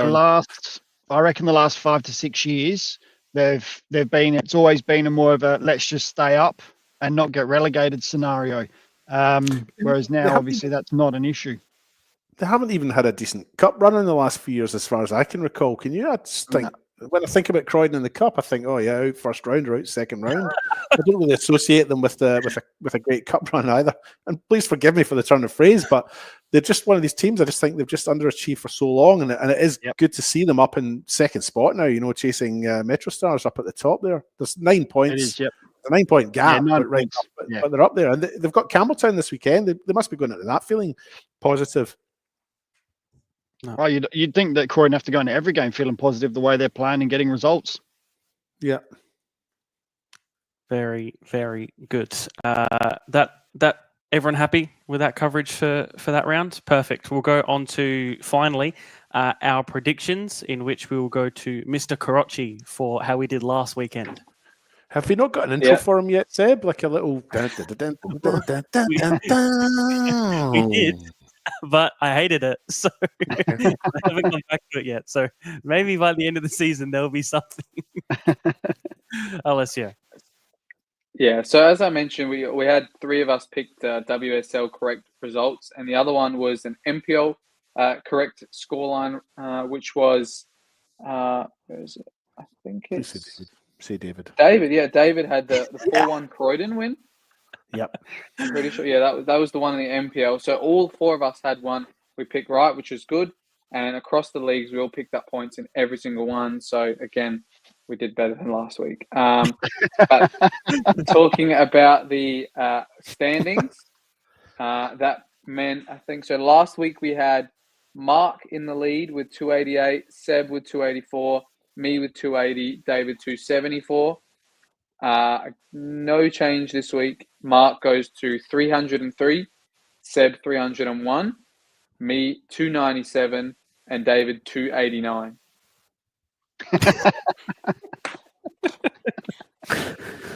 You'll get there one day, David. You'll know what it feels like to get. I was top for a wee while. Were you? Yeah. Maybe at one point. Yeah. There's a couple of weeks, I think. Maybe at one point. All right. We'll go on to our prediction. As always, we'll go through one from each league, and the rest of our predictions will be available through our social medias tomorrow morning, or if you're listening to this not live, they're probably already there. All right. State League 2 North. Port Adelaide versus Gawler Eagles. Gawler having a bit of a surprising season, but Port Adelaide have that new coach bounce that teams tend to have. But I'm still going to go with a 3-1 Gawler win away. I'll go for Gawler as well. I'll just go for 2-1. Mr. Talbot. I'm going to apologise to Aga now because it's his first game. Actually, you know what? Bugger it. I'm going to go. I've got faith in Aga. Good mate of mine. I'm going to go Port 1-0. I'm going to go 3-0 Gawler. All right. State League 2 South. Seaford Rangers versus Western Strikers. Third. Western Strikers fourth for Seaford. But if Seaford do win, they will go equal points with Western Strikers, but go above them due to as of it stands, a 3-goal difference to a 2-goal difference. So the goals really could matter. That was clear. Yeah, no. Clear as mud. Yeah. So who is it? Western Strikers and Seaford? Yeah, basically that's what I was trying to get to. Where was it? At Seaford or at Strikers? Sorry. At Seaford. I'm going to go for a 2-0 Seaford win. I'm going 3-3 draw. I'll go for a Seaford win as well. I'll go for Seaford to win 1-0 in a very grim and drab encounter. I'm going to go 2-1 Seaford. On to the WSL. There was only one I could pick for this weekend. Modbury Vista versus Sturt Lions. A possible, we keep on saying these things. Decider. A possible title / promotion decider. But then again, Modbury have had a bit of mixed form lately, and Sturt have had the same as well. I'm going to go Vista 3-1, maybe. 4-4 draw. Okay. I'm going to go for a 3-2 win for Sturt and my pal Louis Sava to get all 3 goals from a holding midfield role. I'm going to go 3-1. Go, Louis. Sturt. Okay. State League 1, West Adelaide versus Sturt Lions. A big one more for West Adelaide, more so as they sit in second and needing to sort of push away Salisbury. But I will go Sturt to win 3-2. 3-1 Sturt. Yeah, it's hard to look past Sturt, isn't it? I'm going to go for Sturt as well, 2-1. I'm going to go 2-0 Sturt. Penultimately, in the WMPL, West Adelaide versus Football SA NTC, another cup situation where we've had the game in the league the week beforehand. They're about to play each other in the cup, as we did with the men's about a month ago now. West Adelaide versus Football SA at West Adelaide. They've only ever dropped points once ever at Kilburn, and that was that game against Metro United. I'm not sure. West Adelaide 3-2. West Adelaide 3-1. 2-2. I'm going 3-1 West Adelaide. Okay. And finally, for the men's MPL, another sort of not decider, but a relegation contender. Adelaide Croatia Raiders versus Modbury Jets at the Croatian Sports Centre. I'm going to go with a 4-3 Croatia win. 2-1 Raiders. I've gone 3-2 Raiders. I don't think Jets will score. They've still only scored 14 goals all season, so I don't think Jets will score, and I think Raiders will get 3. So 3-0 for the Raiders. Very, very good. All right, that is all from us. Anything else from you guys to finish off before we head off for another week? Yeah. Make sure everybody gets their tickets for the Cup final next weekend, for all of them as well. Make sure you get in there early. It should be a good day, packed from morning till night. And otherwise, get out to the other games this weekend across the leagues.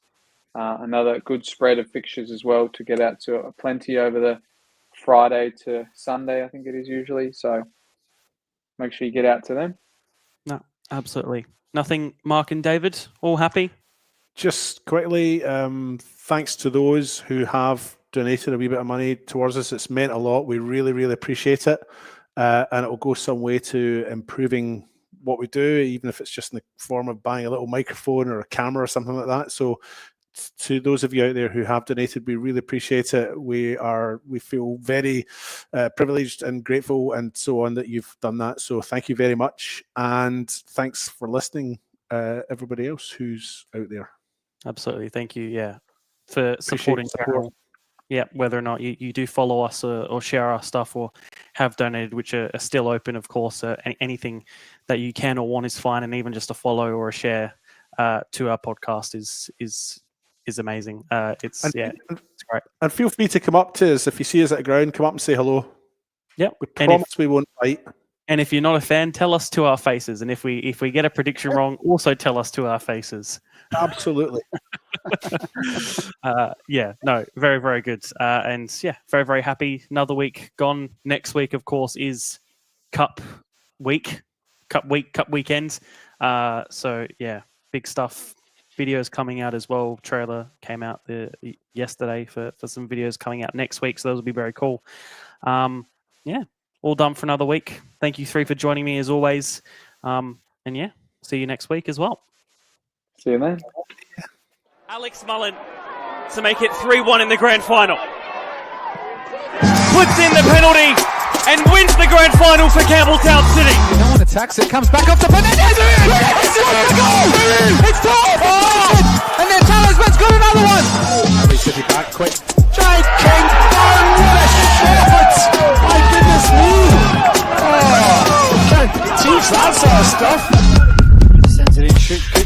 through, and it's gone in! It's gone in! Adelaide Uni have scored in time added. Tries to get under control, and the shot from Tolland! Salisbury into a 2-0 up! Still Butler with another chance, it's 2-1 to Playford! Persistence has paid off for Playford! One touch the keeper, puts it into the bottom corner. Beach gives him a shoulder after that as well. He's lost his clean sheet and he's lost his head with a red card. David, this is massive. Skills to make the girls sing and the geezers too. Yeah, we're doing this thing.